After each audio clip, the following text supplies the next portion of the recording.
Guys welcome back to my YouTube channel.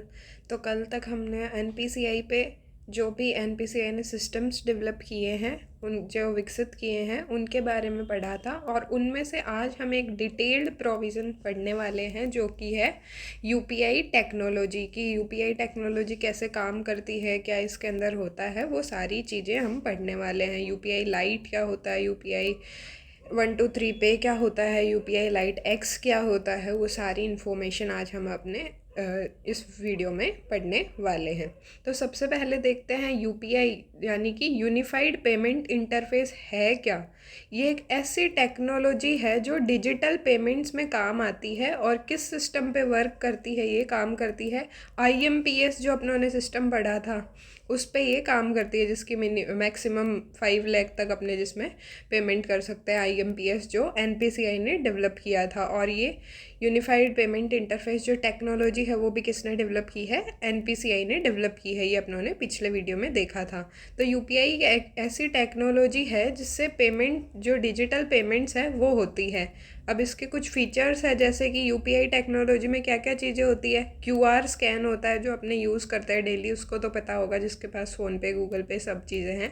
तो उसमें QR code scan करके अपने पे कर देते हैं दुकानदार को।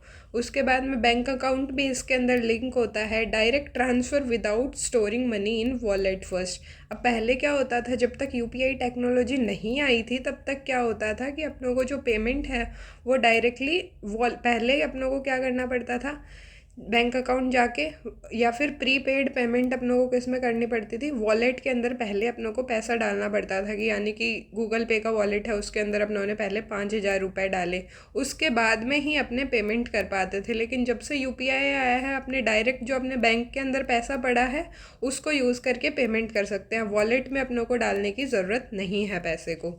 उसके बाद में अब यूपीआई के अंदर 2 टाइप की ट्रांजैक्शन हो सकती है, 2 तरीके से पैसे भेजे जा सकते हैं। एक तो है पुश ट्रांजैक्शन, दूसरी है पुल ट्रांजैक्शन। अब पुश में तो क्या है, जो अपने डेली पेमेंट करते हैं कि अपने 500 रुपये दुकानदार को कर रहे हैं, जैसे अपनों ने पिन डाला उसके अंदर और खुद से जो पेमेंट करी है, एक्टिव जो पेमेंट जिसको बोलेंगे।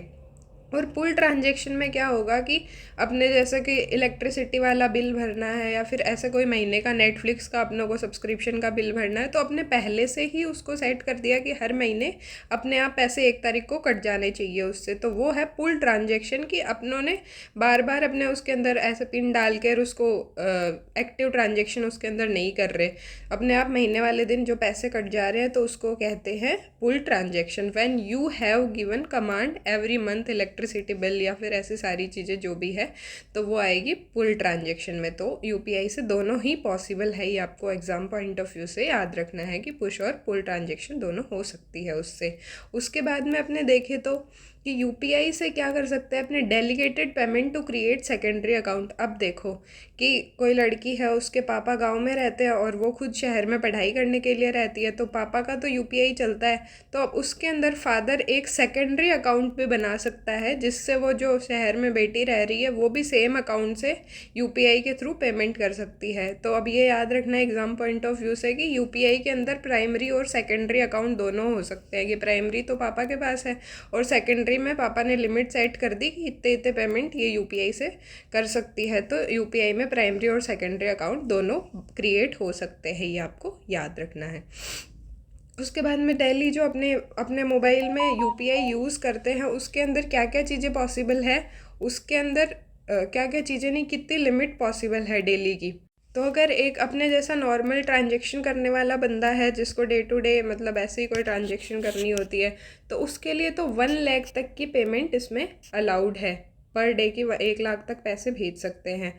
और कोई ये कैपिटल मार्केट में या फिर क्रेडिट कार्ड पेमेंट कर रहा है या फिर अपने लोन की किस्तें भर रहा है या फिर कोई स्कूल या कॉलेज की फ़ीस भर रहा है, तो उसको मैक्सिमम एक दिन में 2 लाख तक की पेमेंट वो कर सकता है। और वहीं कोई अपने आगे के चैप्टर्स में देखेंगे कि गवर्नमेंट सिक्योरिटी क्या होती है, आईपीओ क्या होता है, जब शेयर्स पहली बार इनिशिएट होते हैं तो उसको आईपीओ कहते हैं। और अगर टैक्स भी भरना है, ये भी याद रखना, गवर्नमेंट को अगर टैक्स अपने भर रहे हैं तो पर डे लिमिट अपनी 5 लाख तक की हो सकती है। अब उसके बाद में एक और टेक्नोलॉजी है यूपीआई लाइट। ये क्या होता है, इसके अंदर क्या होता है कि अपनों को क्या करना पड़ता है, पहले मोबाइल के वॉलेट में पैसा डालना पड़ेगा कि 2,000 रुपये है, मोबाइल के वॉलेट में डाल दिया, उसके बाद अपने इसके अंदर पेमेंट कर सकते हैं। अब इसमें क्या सुख है अपने पास की, बेनिफिट्स क्या है इसके, अपने जो ये पिन डालते हैं, अपनी यूपीआई पिन जो अपने इंसर्ट करके रखते हैं सिक्योरिटी वाली, तो वो इसमें करने की बार बार ज़रूरत नहीं है, मोबाइल वॉलेट से अपने सीधा पेमेंट कर सकते हैं।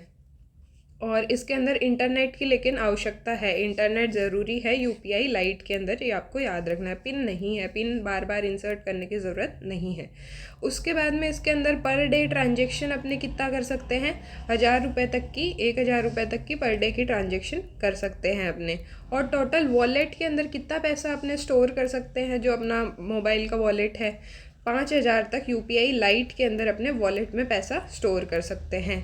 अब इसके अंदर क्या होगा कि अगर वॉलेट में पैसे डाल रखे हैं अपने, तो क्या होता है यूपीआई लाइट से अगर पेमेंट करते हैं तो कई बार ऐसा होता है ना कि एसबीआई का सर्वर बिजी चल रहा है, एक्सिस बैंक का सर्वर बिजी चल रहा है और पेमेंट डिले हो रही है या अटक जा रही है, तो उसके चांसेस बहुत ही ज़्यादा कम हो जाएंगे किसमें, यूपीआई लाइट के अंदर आपके। तो ये इसका एक बेनिफिट है कि टेक्निकल इश्यूज़ आ रहे हैं वो इसके अंदर नहीं आएंगे, मिनिमल होंगे एकदम, या होंगे ही नहीं। उसके बाद में आता है यूपीआई लाइट एक्स। क्या होता है, अब इसके अंदर आपको याद रखना है कि ऑफलाइन पेमेंट होती है, यानी कि आपको वॉलेट के अंदर पैसे तो डालने हैं पर आपको इंटरनेट की ज़रूरत नहीं है, बिना इंटरनेट आप पेमेंट कर सकते हो। पिन डालने की भी ज़रूरत नहीं है, पिन यूपीआई लाइट में भी नहीं इंसर्ट करनी पड़ रही थी। और इसके अंदर क्या होता है कि ये किस पे काम करता है, नियर फील्ड कम्युनिकेशन टेक्नोलॉजी पे ये काम करता है। नियर फील्ड टेक्नोलॉजी यानी कि बिना इंटरनेट के अपने पेमेंट कर सकते हैं, एक ऐसा कम्युनिकेशन सिस्टम है उसके अंदर कि बिना इंटरनेट पेमेंट कर सकते हैं। और ये रेडियो फ्रीक्वेंसी पे काम करता है, इतना आपको पता हो, रेडियो एक्टिव फ्रीक्वेंसी पे ये काम करता है नियर फील्ड कम्युनिकेशन। तो किस में यूज़ होता है इसका, यूपीआई लाइट एक्स के अंदर। अब इसके अंदर क्या है कि अब इंटरनेट की ज़रूरत तो नहीं है जिस टाइम अपने पेमेंट कर रहे हैं, यानी कि जिस टाइम अपने दुकानदार के पास जाके पेमेंट कर रहे हो उस टाइम तो इंटरनेट की ज़रूरत नहीं है। लेकिन उसके बाद में क्या होता है कि आपको 4 दिन के अंदर पेमेंट करिए, उसके 4 दिन के अंदर अंदर क्या होगा, इंटरनेट कनेक्टिविटी के अंदर आना पड़ेगा। तो ये भी आपको याद रखना है, यूपीआई लाइट एक्स क्या है, ऑफलाइन पेमेंट की जा सकती है और इंटरनेट की ज़रूरत नहीं पड़ती। लेकिन उसके बाद में पेमेंट होने के 4 दिन के अंदर अंदर आपको थोड़ा सेटलमेंट वाला ये सब होने के लिए आपको ऑनलाइन आना पड़ता है इंटरनेट के कनेक्शन में। उसके बाद एक आता है अपने UPI 123 पे। जो बेसिक फीचर्ड फ़ोन कौन से होते हैं, ये जो नोकिया वाले फ़ोन हो गए, जो बटन वाले फ़ोन होते हैं, बेसिकली इनके लिए है कि इनसे अपने बिना इनमें इंटरनेट चलता नहीं है, तो अपने UPI 123 पे इनके लिए है। जो ये नोकिया वाले फ़ोन है इनके अंदर अपने पेमेंट कर सकते हैं, तो इंटरनेट की ज़रूरत नहीं है। और अब इसकी पर ट्रांजेक्शन लिमिट पहले 5,000 थी, अब इसकी 10,000 तक कर दी है। कुछ फ़ोन्स में अभी भी अच्छे से वर्क नहीं कर रहा, पर टेक्नोलॉजी इवॉल्व हो रही है, तो आपको याद रखना है अब इसकी पर ट्रांजेक्शन एक बारी में 10,000 रुपये तक की ट्रांजेक्शन की जा सकती है UPI 123 पे से। अब उसके बाद में अपने देखो कि अब ये टेक्नोलॉजी है, तो टेक्नोलॉजी का हमेशा याद रखना कि ऊपर से ऊपर उसका विकास होता रहेगा और ज़्यादा उसमें एडवांसमेंट आती रहेगी, टाइम के साथ टाइम टेस्टेड होगी वो, टाइम के साथ जैसे जैसे आगे बढ़ेगी उसमें चेंजेस आते रहेंगे और ज़्यादा अच्छे अच्छे चेंजेस आएंगे, इम्प्रूवमेंट होगी। तो अब अपने क्या कर रहे हैं, UPI के अंदर ये AI का भी यूज़ करके अपने कन्वर्जेशनल पेमेंट कर पा रहे हैं। अपनों ने ये इनिशिएट कर दिया, जैसे अपने बोलते हैं ना, hey Alexa turn on the light and all, ये सारी चीज़ें ऐसे बोलते हैं। तो UPI में भी अपने क्या कर पाएंगे कि हे UPI इतने इतने रुपए इस बंदे को ट्रांसफ़र करो। तो अब उसका फ़ायदा क्या है, जो ब्लाइंड पर्सन वगैरह है जो देख नहीं सकते उनको इसका बहुत अच्छा फ़ायदा मिल सकता है। तो आपको याद रखना है कि कन्वर्जेशनल पेमेंट या जो बोल के अपने पेमेंट करा सकते हैं वो भी UPI में धीरे धीरे पॉसिबल हो रहा है। उसके बाद में आता है प्री सैंक्शन क्रेडिट लाइन। अब अपनों ने जो पहली क्लास में ओवरड्राफ्ट फैसिलिटी पढ़ी थी, ये सेम ही है कि इसके अंदर भी अपने अगर अकाउंट में पैसे नहीं है तो भी UPI से ट्रांजेक्शन कर सकते हैं, थोड़ा बहुत शॉर्ट टर्म का लोन लेके प्री सैंक्शन क्रेडिट लाइन की इतने रुपए तक अपने इसमें ले सकते हैं। तो अब आपको ये याद रखना है कि अपने जो यूपीआई के अंदर ये ओवरड्राफ्ट फैसिलिटी तो अलाउड है, लेकिन आपको इसमें क्या करना पड़ेगा, प्रिंसिपल यानी कि मूल तो देना ही पड़ेगा जितने पैसे आपने लिया, उसके साथ साथ आपको इंटरेस्ट जो होगा उस पर ब्याज जितना भी लगेगा, जितने दिन का आपने जितना रुपया लिया उस हिसाब से जो भी ब्याज लगेगा वो भी आपको वापस रीपे करना पड़ेगा। उसके बाद में आता है UPI interoperable card less cash withdrawal. अब इसके अंदर क्या होता है, अभी अपने एटीएम जाते हैं तो एटीएम के अंदर कार्ड इंसर्ट करते हैं, उसके बाद ही अपने उसमें से पैसे निकाल सकते हैं। लेकिन अब जैसे जैसे टेक्नोलॉजी बढ़ रही है, अपने क्या कर सकते हैं, जो एटीएम मशीन्स वगैरह है उनमें सीधा यूपीआई का पिन डाल के और वो स्कैन करके, वहाँ क्यूआर कोड होगा उसको स्कैन किया, उसमें इंसर्ट किया, बिना कार्ड के अपने पैसा निकाल सकते हैं अपने यूपीआई से ही। तो ये भी एक अच्छा काम हो रहा है। तो आपको याद रखना है, अगर स्टेटमेंट आ जाए, कथन कोई लिखा हुआ आ जाए कि एटीएम से के बिना भी अपने पैसे निकाल सकते हैं एटीएम मशीन से यूपीआई के माध्यम से, तो वो बात सही होगी, आपको याद रखना है। और यूपीआई से क्या क्या कर पा रहे हैं अपने, जो अपने कॉइन्स निकालने होते हैं, वेंडिंग मशीन्स होती है अपनी, तो उसके अंदर अपने पहले तो क्या करना पड़ता है, कार्ड डाल के या फिर कोई कैश डाल के अपने उससे सिक्के वगैरह कुछ निकालना है, सिक्के छोटे निकालने हैं, खुले सिक्के, तो अब वो अपने उसमें भी यूपीआई का यूज़ कर सकते हैं कॉइन वेंडिंग मशीन के अंदर भी। तो ये भी याद रखना है कि यूपीआई से ऐसा भी किया जा सकता है। और उसके बाद में यूपीआई इंसेंटिव बाय गवर्नमेंट। अब कुछ मर्चेंट्स है, स्मॉल मर्चेंट्स को, उनको यूपीआई यूज़ करने के लिए कुछ जो एमडीआर मर्चेंट डिस्काउंट रेट लगती थी उसके कुछ परसेंटेज का उनको पैसा मिलता है, तो इंसेंटिव देती है यूपीआई यूज़ करने के लिए गवर्नमेंट स्मॉल मर्चेंट्स को। तो कई बार न्यूज़ में रहता है, ज़्यादा ध्यान नहीं रखना है इस पर, थोड़ा बहुत याद रखना है। और यूपीआई फैसिलिटी जो फॉरेन टूरिस्ट है अपनी G20 नेशंस के, वो अगर इंडिया में आते हैं तो वो भी यूपीआई का यूज़ कर सकते हैं 2023 के बाद। तो ये भी अपने कोशिश कर रहे हैं। और जो अपनों ने कल रुपए कार्ड पढ़ा था, अपना इंडिया का जो खुद अपनों ने नेशनल पेमेंट गेटवे बनाया है रुपए कार्ड, वैसा ही यूएई के अंदर है जैवान कार्ड, जैसे इंडिया में रुपए कार्ड है। तो ये भी पीवाईक्यू आया हुआ है यूपीएससी की परीक्षा में, तो आपको याद रखना है। और जैसे अपने एनपीसीआई ने यूपीआई बनाया है ना इंडिया में, वैसे ही यूएई के अंदर क्या है, एनी AANY, ये यूपीआई जैसा ही यूएई के अंदर जो सिस्टम है वो है।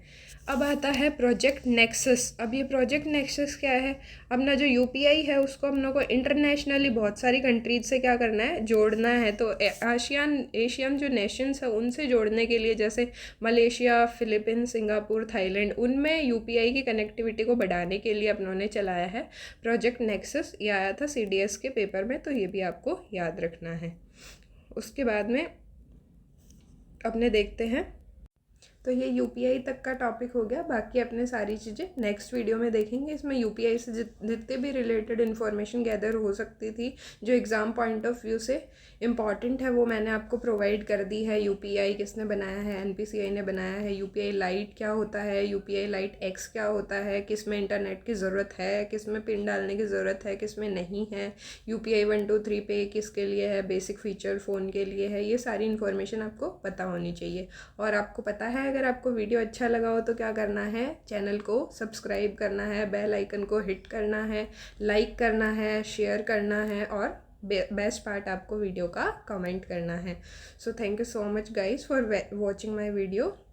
नेक्स्ट वीडियो में मिलते हैं नेक्स्ट अच्छे फ्रेश टॉपिक के साथ। आपको इकोनॉमिक्स कैसे समझ आ रही है आप कमेंट सेक्शन में ये भी बता सकते हैं। तब के लिए बाय।